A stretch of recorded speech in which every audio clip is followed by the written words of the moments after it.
ஆழ்வார் திருவடிகளே சரணம், எம்பெருமானார் திருவடிகளே சரணம், ஜீயர் திருவடிகளே சரணம், ஜீயர் திருவடிகளே சரணம். ஸ்ரீசைலேஷ தயாபாத்திரம் தீபக்தியாதி குணார்ணவம் யதீந்திர பிரவணம் வந்தே ரம்ய ஜாமாத்தரம் முனிம் ரம்ய ஜாமாத்திரி யோகீந்திர பாத ரேகாமயம் சதா ததா யத்தாத்ம சத்தாதிம் ராமானுஜ முனிம் பஜே. லக்ஷ்மீநாத சமாரம்பாம் நாத யாமுன மத்தியமாம் அஸ்மத் ஆச்சாரிய பரியந்தாம் வந்தே குரு பரம்பராம். யோ நித்யமச்சுத பதாம்புஜ யுக்மருக்மம் व्यामोहत स्थदितराणि तृणाय मेने अस्मद्गुरोर् भगवतोऽस्य दैक्य सिन्धोः रामानुजस्य चरणौ शरणं प्रपद्ये. माता पिता युवते स्तनया भूति सर्वं यदेव नियमेन मदन्वयानाम् आद्यस्य न कुलपतेरुकुलाभिरामं श्रीमत्तदङ्घ्रियुगणं प्रणमामि मूर्ध्ना. भूतं शरश्च महताह्वय भट्टनाथ श्रीभक्तिसार कुलशेखर योगिवाहान् भक्ताङ्घ्रिरेण प्रकाले यतीन्द्रमिश्रान् श्रीमत्पराङ्कुशमुनिं प्रणतोऽस्मि नित्यम्.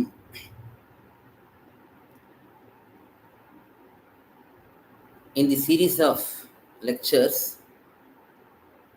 in English on certain important topics, at present we are taking up Bhagavad rAmAnuja's final instructions. Recently we have started Virodhi Pariharangal Grantha Kalakshepam. It has been going on for the last month or so. As part of that Virodhi Pariharangal, which was blessed by Bhagavad rAmAnuja to Vangipurat Nambi, and Vangipurat Nambi subsequently documented the instructions given by Bhagavad rAmAnuja. As part of that Grantham, we have seen the other places where Bhagavad rAmAnuja had given final instructions. It was a thoroughly enjoyable section where very important and fundamental principles about our Sri Vaishnava Sampradayam,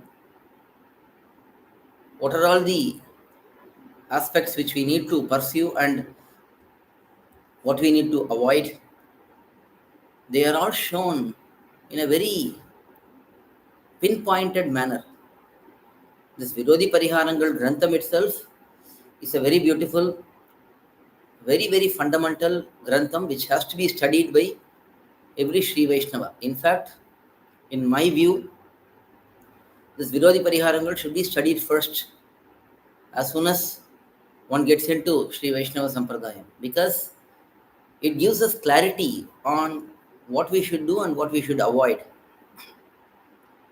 in every aspect of our life, in every aspect of our Sampradayam, whether it is the philosophy, whether it is the activities we do on a day-to-day manner, whether it is the thought process we have to have, what we have to listen to, what we have to recite, on all these topics, what we have to eat, all of these topics are taken, and Bhagavad rAmAnuja had given instructions to Vangipurat Nambi. And Vangipurat Nambi in turn had documented those instructions along with a brief commentary. So it's a very wonderful Grantham, very fundamental, foundational Grantham for our Sri Vaishnava Sampradayam. This Grantham was published in the last century by Sri U.V. rAmAnuja's swAmy, V.V. rAmAnuja's swAmy. He lived a very long life, serving our Sampradayam to his fullest ability in publishing many wonderful Granthams. And also, as part of that Virodhi Pariharangal Grantham, he had included the other instructions which were given in his final days by Bhagavad rAmAnuja. Some of them were documented in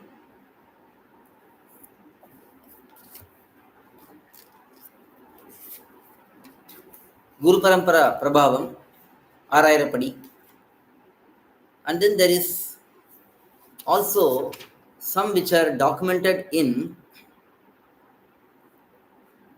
Prapannamritam, which is a Sanskrita Grantham on the life and glories of our Acharyas. Guru Parampara Prabhavam is a Tamil Grantham, Mani Pravala Grantham, and then there is Prapannamritam. And then there is the 6 instructions which are very popular, which are very famous, given by Bhagavad rAmAnuja. So all of these were included by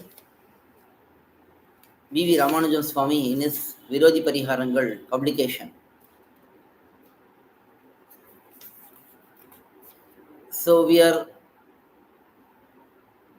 very fortunate to be going through the detailed commentary of the same in Tamil as Grantha Kalakshepam. In addition to that, this Virodhi Pariharangal was translated by Adiyan, by me, many years ago, around 12 or 13 years ago. It was one of my earliest initiatives to translate this beautiful Grantham into English with a detailed additional notes for each of the points. So that Grantham English translation is available in our website. It is a very huge book, huge Grantham, but it covers a lot of most important information about our Sampradayam as a Sri Vaishnava. A Sri Vaishnava means a combination of Prapanna and Mumukshu. One has to be a Prapanna, that is, one has to surrender to Bhagavan, and then one has to be a Mumukshu. That surrender is to attain Bhagavan and perform eternal Kainkariam, which is what is known as Moksham. So the one who desires Moksham is Mumukshu. So a Sri Vaishnava means he has to be both Prapanna and Mumukshu. That is what our tradition is. That is what is shown by Alvars, Acharyas, and all of them. So for Sri Vaishnavas, the essential knowledge one has to have, that is, all of that is covered in this beautiful Grantham, and that is translated in a very detailed manner and published as a book in our koil.org initiative. We have that book in books.koil.org. So those who are really interested in knowing more about this Virodhi Pariharangal, which is a very, very fundamental Grantham, which must be studied by every Sri Vaishnava without fail, please go to our website and either get the publication in print or use the PDF file, whichever is convenient for the viewers. Please go through that and get that copy. Now, as part of that book, as I said before, the 74 instructions given by Bhagavad rAmanuja during his final days is also documented, and I thought of sharing that brief Grantham, brief literature, which will be very, very useful for all of us. Since Virodhi Pariharangal is already translated, it's available in our website. People can go through that, but since this one is not translated and it's a short and to the point, pinpointed Grantham, I thought of taking this up and sharing with all of you. Hope everyone enjoys this Grantham. It's a beautiful Grantham, as I said before. Hope one also starts following whichever points that are possible for us in this Virodhi Pariharangal Grantham and in this 74 instructions. We see certain aspects are difficult to implement. It's not impossible, because when we have these granthams showing these principles, when we see at least one or two bhagavatas, devotees, who are following these principles, putting them in practice, it must be possible for others to emulate. If one person can do something, anyone else can come and do the same activity. So there are people who are following these principles even today, maybe a handful, but still there are bhagavatas. So since they are there, we can look up to them for inspiration, and we can also try to follow these principles. In our sampradayam, it is very important that we try to put things in practice. Knowledge, when it is not put into practice, it goes to waste. Only when the knowledge is applied, when the wisdom is applied, then it is of use. Otherwise, it is of no use. So, whatever we hear, whatever we learn, whatever we study, we have to try and implement them in our life, little bit at least, to our capability. There are certain things which are possible for each one of us to change. There are certain things which are in our control, which we can change. There are certain things which are beyond our control. For those, we have to pray to Bhagavan and request him to facilitate even those aspects. So that is how we have to see these granthams, whether it is Virodhi Pariharangal, whether it is Sri Vachana Bhushanam, whether it is Mumukshupadi, all of these granthams, they are all aimed at Sri Vaishnavas. It's a very, very important fact we have to understand. All of our Purvacharya granthams, they are all for Sri Vaishnavas, not for others. We cannot go and preach samsaris, materialistic people, to become very noble, to become very compassionate, to become very devoted. First, we have to preach that within our community. First, we have to preach that to ourselves. Each one of us have to preach to oneself to be in line with Purvacharya's principles. We cannot go and tell some materialistic person that you follow all the foundational aspects. But we have to tell ourselves that we have to ensure certain basic etiquette, basic conduct. We have to avoid other devatas. Any indulgence in worshipping other devatas is completely prohibited in our sampradayam. Purvacharyas have shown that clearly. We don't have any disrespect towards any devatas. All the devatas are established by Bhagavan, but we don't go and worship them. It is very important for us to understand this. Similarly, we must ensure that we eat prasadam only. Whatever we eat, it must be allowed for us, and it must be offered to Bhagavan before we consume. Not just Bhagavan, Alvars, Acharyas, we have to offer them, and then only we have to consume the food. Then only it becomes prasadam.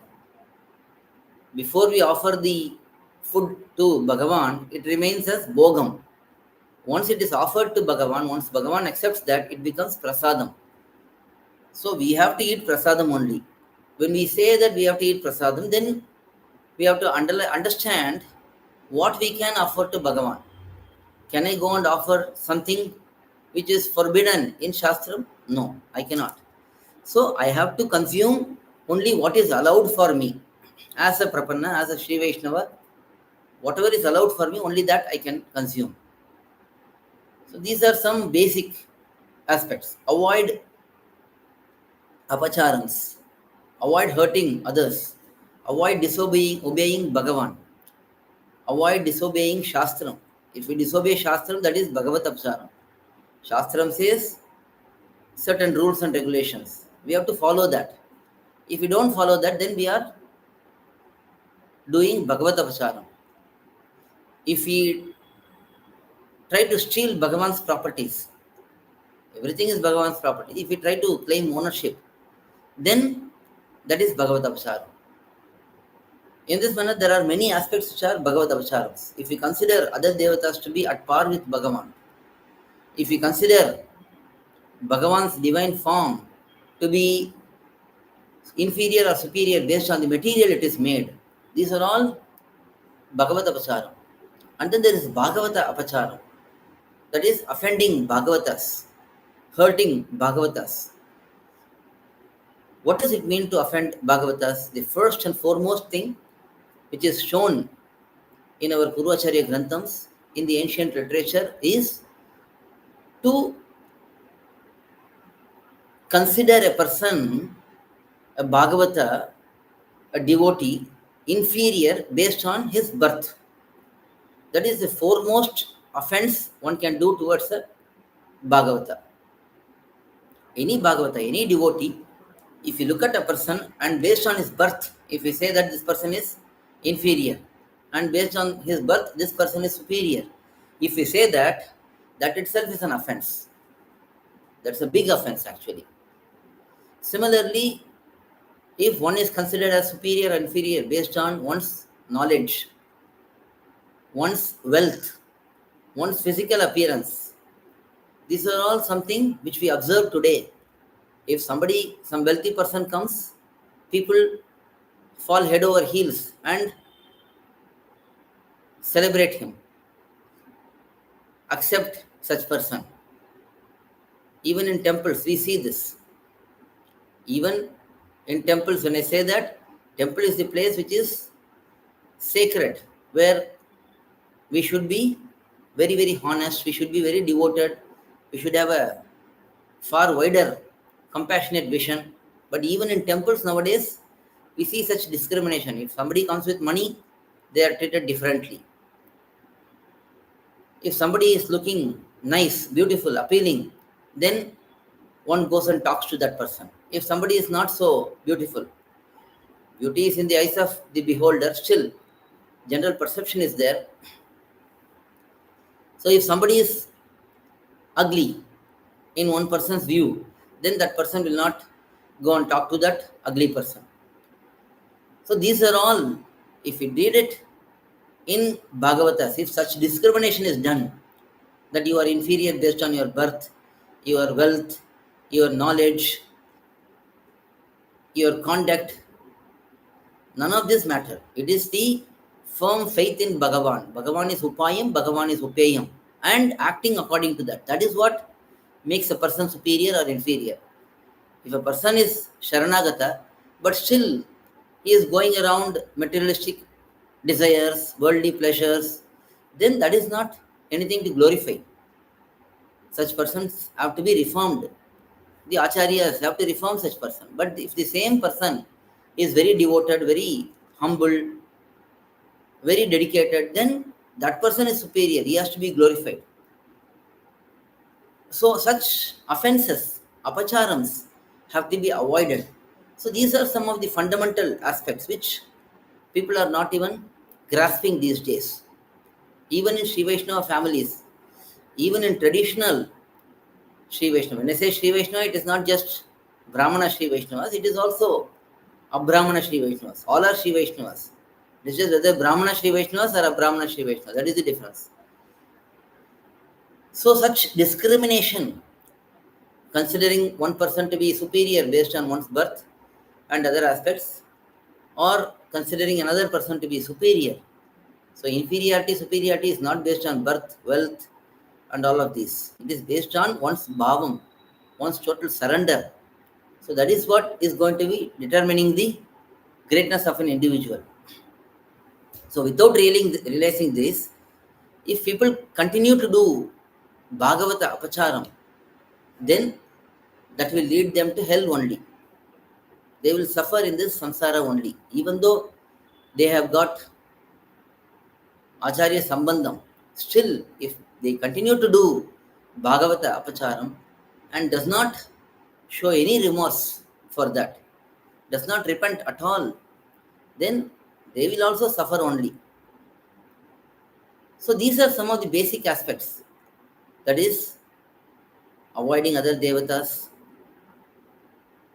consuming prasadam only, avoiding offenses, apacharams. So all of these are very, very fundamental, and these must be known by every Sri Vaishnava. Whether one is a great Acharya or one is a new entrant into our Sampradayam. Everyone should know these principles. Everyone should have humility. Everyone should be compassionate towards others. These qualities are very, very important in a Sri Vaishnava. That is the real Sri Vaishnavatvam. One is, we see in our Purvacharya's literature, Nanjiyar says, when one suffers, if a person looks at that and says, alas, this person is suffering, how can I help him? Why is he suffering unnecessarily? If that thought process comes, if this person feels for that suffering, then that is the real Sri Vaishnavatvam. If a person is suffering, if a bhagavata is suffering, and I look at it, and maybe he has not been pleasant with me, so I tell, let him suffer like this. Then we can guarantee to ourselves that we are not Sri Vaishnava. So whenever another Sri Vaishnava, another Bhagavata, when they feel happy, if we also feel happy, then that means we are a good Sri Vaishnava. If they feel sad and we also feel sad, then that means we are a good Sri Vaishnava. But when they feel happy, we feel sad. Or when they feel sad, we feel happy. Then we can tell ourselves that we are not Sri Vaishnavas. So such attitude should develop. Such good, noble qualities should develop. Now all of these are systematically explained in these granthams, such as Shrivachana Bhushanam, Virodhi Pariharangal, in these granthams. So these must be studied thoroughly in a very detailed manner. So we are going to start today with this Bhagavad rAmAnuja's final instructions. Virodhi Pariharangal, we are not going to go into it right now. Maybe in the future we will see, but it will be a big grantham. It will be very lengthy, but this one is a short one. So we will start going through this grantham. Before that, we will just relish how Bhagavad rAmAnuja ascended to Paramapadam. Bhagavad rAmAnuja lived a very complete life of 120 years. When he incarnated, Bhagavan ordered Bhagavad rAmAnuja to stay in this world for 200 years. Adi incarnates as Bhagavad rAmAnuja, and Bhagavan tells Adishesha in this world for 200 years and spread the greatness of Sharanagati and bring into this sampradaya. As per Bhagavan's orders, Adishesha appears as Ilayalvar in Sri Perumbudur as the divine son of Keshava Somayaji and Kantimati Amma. He grows up in the early life. He learns everything from his father. He goes through the samskarams, Upanayanam, and then marriage and all that. And his father ascends to Paramapadam. After that, he goes to Kanchipuram. He stays there. He learns from Yadava Prakasha, with whom he has some arguments. And Yadava Prakasha's disciples, they try to kill him by taking him to Varanasi and drowning him in Ganges, river Ganga.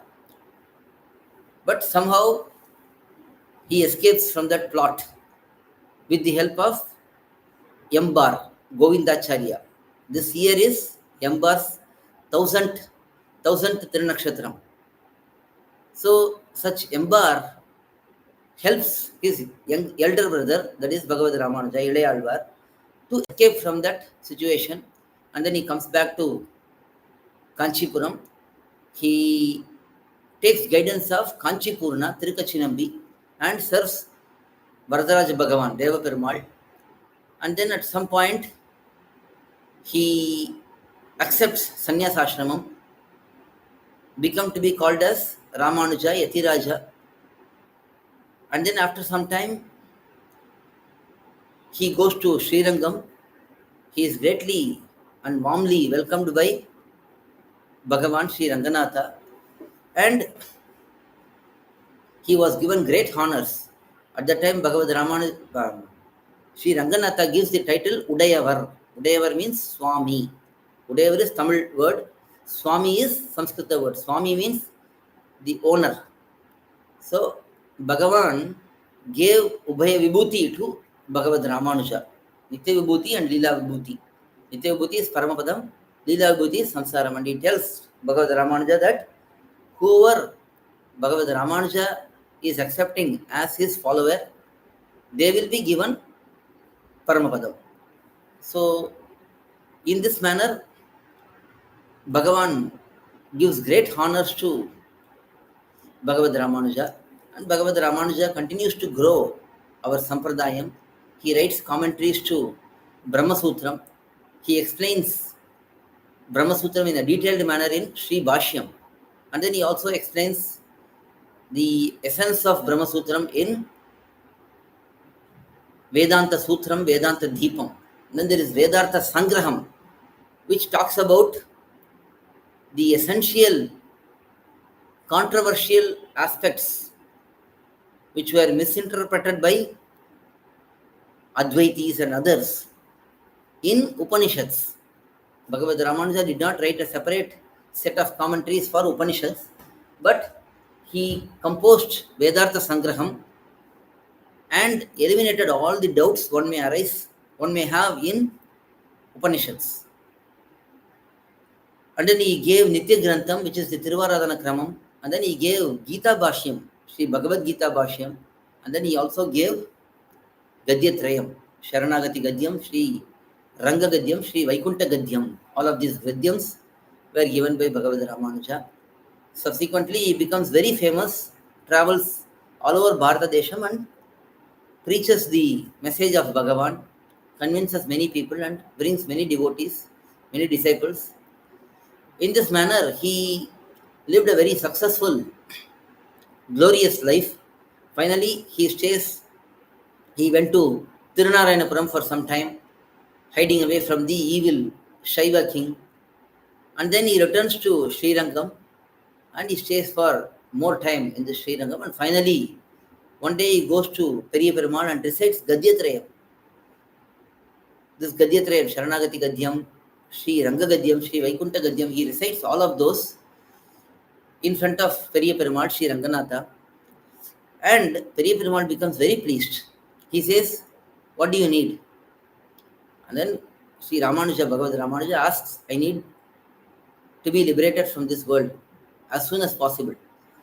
Bhagavan is asking Bhagavad Ramanuja, "Why so early? I asked you to be here for 200 years. Now it's only 120 years. Why are you rushing?" For that, Bhagavad Ramanuja says, "I cannot tolerate any more time here." And he ascends to Paramapadam based on the order of Bhagavan. So Bhagavan orders that Bhagavad Ramanuja will get moksham, that is, he will leave this body, divine body, and ascend to Paramapadam 7 days from then.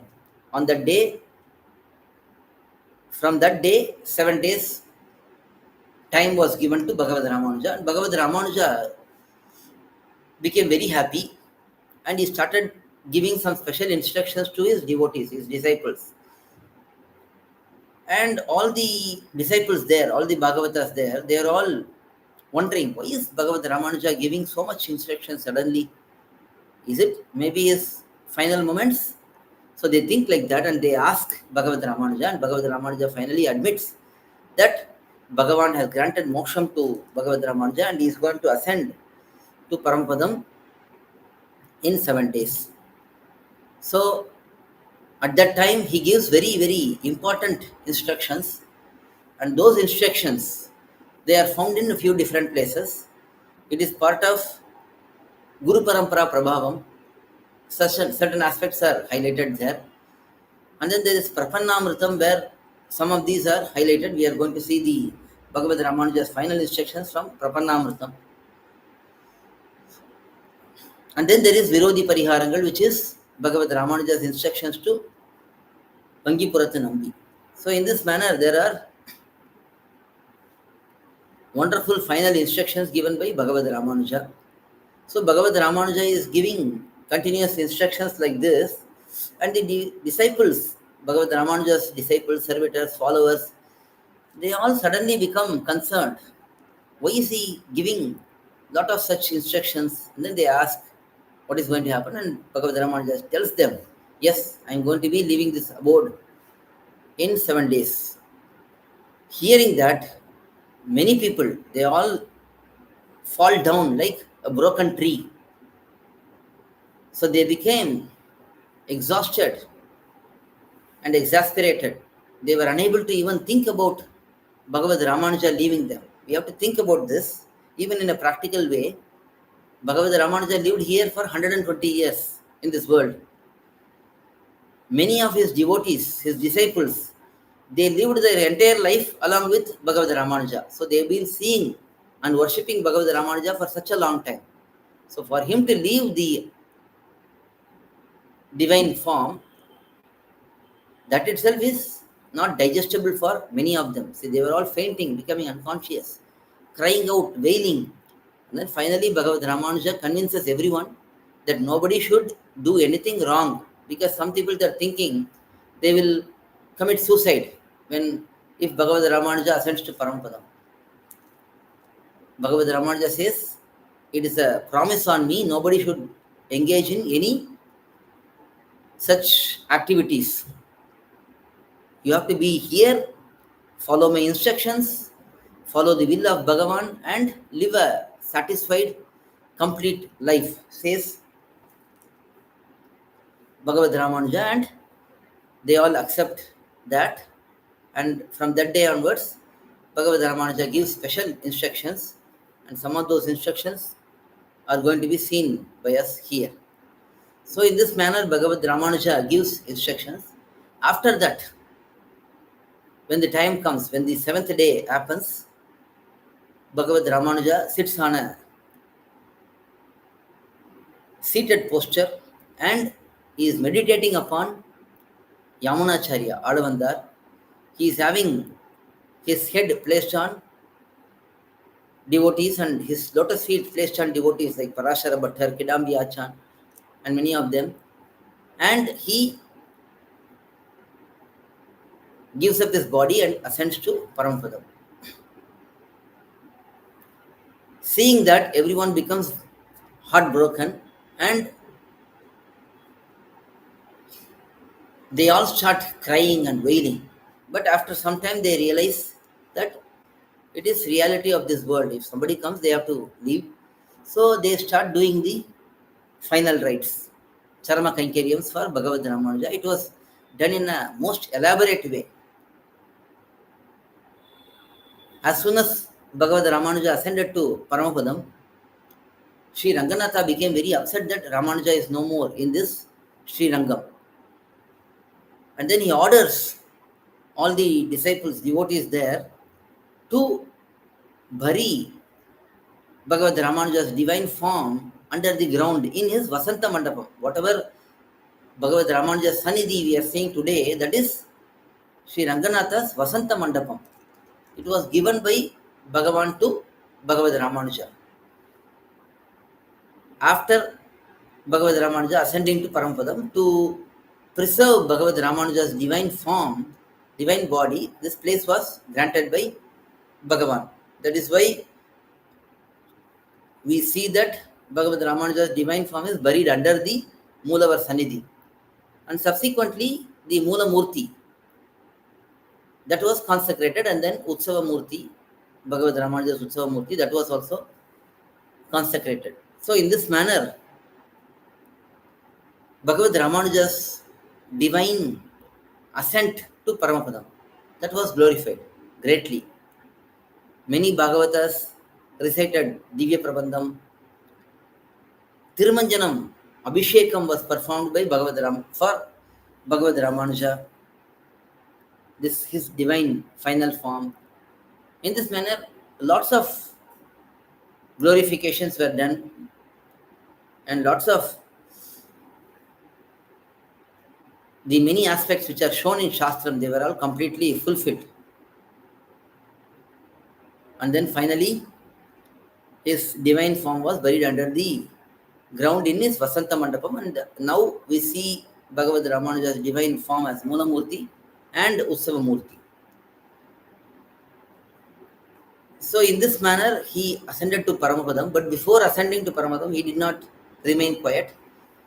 Rather, he gave lot of instructions to lot of his disciples, and one such set of instructions is these 74 instructions which are given by Bhagavad rAmAnuja. So let us go through the 74 instructions by Bhagavad rAmAnuja, and these were given in his final moments, final days. So anything which is given during final days, that is considered as auspicious. So here, these instructions were given in the final days by Bhagavad rAmAnuja. And one more point, Bhagavad rAmAnuja was sent here to remain for 200 years, but he went back to Paramapadam only for those like Nityasuris who come from Paramapadam. We can say that they went back to Paramapadam. Otherwise, for Baddhatmas, for all of us, we have to say that we are attaining, we are reaching Paramapadam. It is not that we are going back to Paramapadam, we are reaching Paramapadam. So that has to be carefully said. So while going to Paramapadam, it is common for Acharyas to give instructions. Even in the case of Alavandar, Yamunacharya, when he was ascending to Paramapadam, he gives lot of instructions. These are all shown in Guru Parampara Prabhavam also. So in this manner, final instructions are considered to be very, very important, and Bhagavad rAmAnuja remained only 120 years here. Even though he was ordered to remain for 200 years, he remained only for 120 years. Now we may wonder why Bhagavad rAmAnuja did not, or Adishesha did not fulfill that. For that we have to understand that Sri Varavaramuni swAmy, Manavada Mamanigal, is a reincarnation of Bhagavad rAmAnuja, and he remained here in this world for about 73 years. So this 200 years is 120 plus 73. It kind of sets up properly. So these final instructions from Bhagavad rAmAnuja have to be studied properly, and we are going to take the help of this Grantham published by Puttur swAmy, Puttur Balaji swAmy. He has also written simple explanation for the shlokams. We've also seen that same in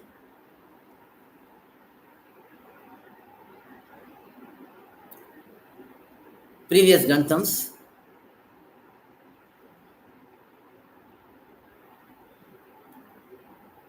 So he has recently published this. Before that, as I mentioned, V.V. Ramanujan swAmy, he has also included this set of instructions which are given in Prapannamrita. So with this introduction, we'll get into the Grantham. We'll see a few sentences, few instructions, Bhagavad rAmAnuja's instructions today, and then we'll continue on in subsequent days. As I mentioned before, one more point is, in all of these Granthams, whatever is easy for us to practice, we must try to implement immediately. For example, always being with Thiruman Kapu, Sri Churnam, always being dressed in Vaidika attire. All of these are very basic and very fundamental. So these must be compulsorily followed by every one of us. But there may be certain aspects which are difficult to follow, which we have to get guidance from elders and start practicing Bhagavad rAmAnuja. So all of these aspects are very important for us to understand and also practice. So that is the most important aspect to understand here.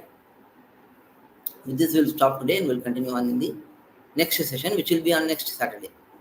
Alvar Thirudikale Sharanam, Emberumanar Thirudikale Sharanam,